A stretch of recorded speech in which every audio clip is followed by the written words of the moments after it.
ایک زمانے کی بات ہے، بغداد کے قدیم شہر میں تنگ گلیوں والے ایک پرانے محلے میں فاطمہ بی بی نامی ایک غریب عورت رہتی تھیں۔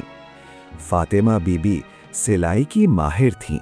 ان کی انگلیاں جادو کی طرح کام کرتی تھیں۔ وہ ریشم، سوتی، مخمل، ہر قسم کے کپڑوں کو خوبصورتی سے سلتی تھیں۔ لوگ دور دور سے ان کے پاس آتے تھے کہ ان کا لباس ٹھیک کروا لیں یا نیا ڈیزائن بنوا لیں۔ فاطمہ کا اپنا گھر بہت سادہ اور غریب تھا۔ ایک چھوٹی سی مٹی کی کوٹھی جس کی چھت بارش میں ٹپکنے لگتی تھی۔ اندر صرف ایک پرانی چارپائی، ایک ٹوٹا ہوا چولہا، چند برتن اور سلائی کا سامان، یہی ان کا سارا جہاں تھا۔ فاطمہ کے شوہر کو کئی سال پہلے ایک لمبی بیماری نے لے لیا تھا۔ اب ان کے 2 چھوٹے بچے تھے، 8 سال کا بیٹا احمد اور 6 سال کی بیٹی عائشہ۔ عائشہ کو کچھ عرصے سے تیز بخار تھا۔ وہ رات دن تڑپتی رہتی تھی۔ ڈاکٹر نے کہا تھا کہ اچھی دوائی، دودھ، پھل اور گوشت کی ضرورت ہے، ورنہ اس کی حالت مزید خراب ہو سکتی ہے۔ فاطمہ دن بھر سلائی کرتی، رات کو بچوں کو دیکھتی، مگر گھر میں پیسے کی شدید کمی تھی۔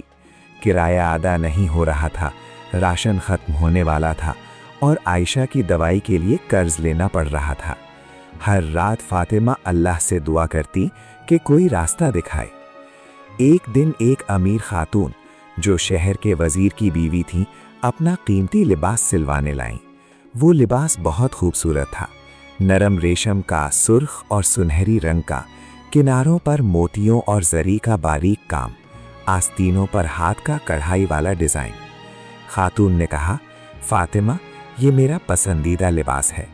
اس کی لائننگ تھوڑی پھٹی ہے اور کچھ سلائی ڈھیلی ہو گئی ہے۔ اسے جلدی سے ٹھیک کر دو، کل شام تک مجھے چاہیے، میں تمہیں اچھا معاوضہ دوں گی۔ فاطمہ نے خوشی سے کام قبول کیا۔ رات کو جب بچے سو گئے تو وہ خاموشی سے اس لباس کو سلائی کرنے بیٹھیں۔ تیل کا چراغ جل رہا تھا۔ جب انہوں نے لائننگ کا دھاگا کھولا تو ان کی انگلیوں کو کچھ سخت اور چمکدار چیز محسوس ہوئی۔ انہوں نے احتیاط سے دھاگا کھولا تو ان کے ہاتھ میں آ گیا ایک بڑا، صاف اور چمکتا ہوا ہیرا۔ وہ ہیرا اتنا خوبصورت تھا کہ اس کی روشنی پورے کمرے میں پھیل گئی۔ فاطمہ حیران رہ گئیں۔ ان کا دل زور زور سے دھڑکنے لگا۔ وہ ہیرے کو ہاتھ میں لے کر کچھ دیر تک بیٹھی رہیں۔ ان کے ذہن میں بہت سے خیالات آنے لگے۔ اگر میں یہ ہیرا بیچ دوں تو عائشہ کی ساری دوائی خرید سکتی ہوں، احمد کو نئے کپڑے دے سکتی ہوں، گھر کا کرایہ ادا کر سکتی ہوں، قرض چکا سکتی ہوں، ہمارا گھر بہتر ہو جائے گا، بچوں کو اچھا کھانا ملے گا۔ ان کی آنکھوں میں آنسو آ گئے۔ اسی لمحے عائشہ نے بخار میں تڑپتے ہوئے آواز دی، امی، مجھے بہت بھوک لگی ہے، پیٹ میں درد ہو رہا ہے۔